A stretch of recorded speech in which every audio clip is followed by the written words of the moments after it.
Hello everybody and welcome back to my channel. We're just gonna jump right into today's video. Today's case is actually one I saw on Facebook.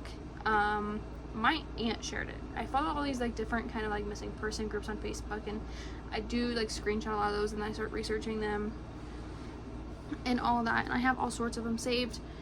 But this one was not from one of those like missing person groups. It was from my aunt. My aunt had shared the link to the video. There's a video for it, which I'll link down below, about this man, and she apparently knew this man. She knew his family more than anything. She didn't know him. I don't think she knew him personally. But we're gonna be talking about Eric Grady Smith and how he just up and vanished on November 8th, 2013. Like, I mean, this man completely vanished 11 or 10 and a half years ago. Eric was actually 42 years old when he went missing. He worked as a coal miner in Cedar Bluff, Virginia. And on November 8th, he decided he was going to take a hunt along West Hunt Buggy Road. And this was according to his family members. His wife said that he wanted to go hunting, so he was going to go hunting. His family also said that he took his rifle, but left behind his cell phone and cigarettes inside his house. And his wallet was left in his truck. And this would actually be the last time anybody would see Eric alive. It's been almost 11 years since he went missing, and Virginia State Police are investigating it as a potential homicide now. Eric's case is actually one of several unsolved murder and missing person cases being pursued with renewed vigor as part of a special initiative by the Virginia State Police. So basically, the Virginia State Police are taking all these older cases of missing persons, people have been murdered that have never been solved, and they're putting forth the effort into finding out what exactly happened to these people, so that these people know what happened to their family members. Eric's mother, Drema, it's spelled D-R-E-A-M-A, Smith, who lived near Wardell in Tazewell County, said that her son's disappearance is a complete mystery. She said that her son was an avid hunter and a deer hunting trip was not out of his ordinary. Eric even had told his wife that he was going to the top of the ridge to hunt and would be back. His wife was none the wiser to this. This was normal. So she packed up the kid. She took one of their kids with her to Buchanan County to decorate a tree for her mother. But when Eric didn't come home that night, his wife was quick to go and get his parents, and what followed that was a frantic 911 call and a massive search. Local people, law enforcement, rescue squads, a police helicopter, and canine units all came out to look for where Eric could have possibly gone. This man, I mean, like I said, he completely just vanished into thin air. Like, people don't do that. People don't just vanish into thin air. Even Eric's own company that he worked for, so the coal mining business he worked for, came out and looked for him. Everyone in the area searched, but nothing. It was like he vanished into thin air, and people, like I said, don't do that. Like I said, his truck was left behind. It had his wallet in it, so he didn't take his wallet. We know he didn't take his cell phone. We know he didn't take cigarettes. We know that he took his rifle. And this is one thing that's never been found, is his rifle. His mother was also perplexed why he didn't take his phone with him. She said he would have taken it with him. It just wasn't like her son not to. Like I said, Eric worked for a coal mining business, but he was a mine superintendent and was on call 24/7. Keep that in mind. I'm just going to tell you that now. He was on call 24/7. Later on, we will find out that Eric was actually not on call that day or the 2 days prior. But he was on call 24/7 most of the time, you know what I mean? So this is something strange. If he was on 24/7 call, why did he leave his phone at home? And just in general, why would you leave your phone at home if you're going hunting? You know, there might be other hunters in the area. If you're not wearing a bright color, they're not going to see you. They might shoot you, and, you know, you're out there in the wilderness by yourself. You know, did he, just kind of forget to grab it and didn't realize until he was already hunting? Or did Eric do this on purpose? Did he purposely leave his phone at home so that nobody could track him? To this day, not only has Eric never been found, but the rifle that he took with him has never been found either, which is a little concerning. Eric's co-workers that worked with him at the time of his disappearance have talked highly of his character and his work ethic since he's been missing. One co-worker described him as a responsible person who was dedicated to his family. So this is, this is starting to sound like somebody took him, something happened to him. Like, this doesn't sound like the man that would just up and leave his family and, like, in the middle of the night.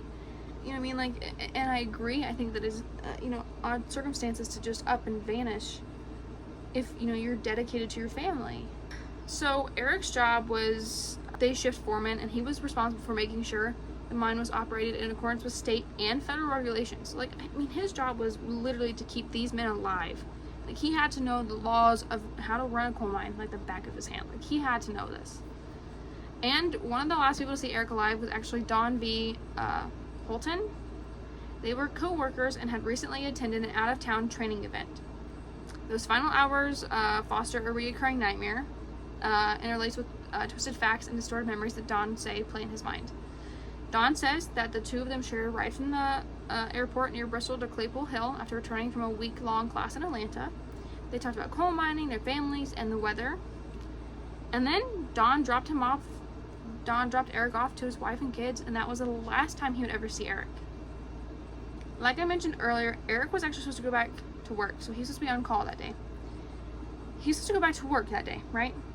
The day after he got back from his trip, he was prepared. But his wife called him in sick the next day, and he stayed on sick leave for the next 5 days. He also didn't check in on how things were going at the mine or talk to any of the staff there during this period. So, I mean, he took off 6 days after being gone for a week and basically never checked in at work. I don't blame him. I took a couple days off of work, but I wasn't checking in. That's different, though. I work in the education field. This was very uncharacteristic of Eric. And on Thursday morning, November 6th, he emailed the company to say he was feeling better and would go hunting Friday and would report to work on Saturday. So November 7th was a Friday. November 8th was a Saturday. He was supposed to work on Saturday. He was supposed to report back to work. Keep that in mind. It's, this isn't making a lot of sense. He disappeared on the 8th saying he was going hunting, and that's it. Eric never returned to work. He's never been seen again. This man vanished into thin air, as if he never existed, like as if he didn't exist. And that is terrifying to think. It's even more terrifying to think that his family has gone, at this point, 10.5 years with no answers as to what happened to Eric. Eric would now be 43 years old, 53 years old. Most likely still working in the coal mines, because you can't retire until you're in your 70s at this point in America. Like, what happened on November 8th, 2013? He has never been seen again. Did something happen to him? Did somebody take him? Did he get shot by another hunter in the woods? That hunter, panicked, didn't know what to do. So, if you have any information regarding his case, please do not hesitate to contact the Virginia State Police. This will be on the screen as I talk about it because it is very important. Eric was last seen wearing camouflage print hunting clothes and a titanium Timex watch, carrying a Thompson Center .50 caliber muzzle-loading gun with a stainless steel barrel and a camouflage print stock. Eric is a Caucasian male, brown hair, brown eyes. He's a knot on the front of his left shin, and he is blind in one eye. So please, if you know anything that happened to this man, if you know anything about Eric Grady Smith and where he could possibly be or what happened to him, please reach out to the Virginia State Police. His family has gone on way too long to have no answers. And as somebody who has had people pass away in my life, I had a cousin who died suspiciously. It is a terrifying thing. You want the answers. You need the answers. And his family does not have those answers yet because somebody is withholding it. Some people, a group of people, just if you know anything, if somebody has slipped up and told you something, please contact the Virginia State Police. It could literally bring so much comfort to that family. But that is the end of Eric's little story. And I just want to say thank you for watching and listening to me talk about as little as I could find on Eric. This story is not one of those big ones that went viral. He's from the backwoods of Virginia. Like, nobody is really going to care about him. However, if it's a female, everybody would be going absolutely berserk.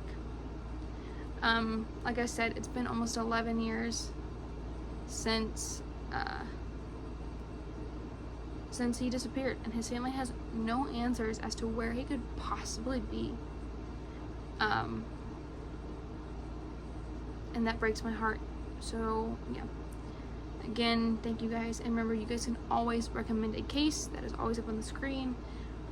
It does not have to be true crime related. It can always just be a different video you want to see from me. Yeah, thank you guys so much for watching, and I will see you in the next video.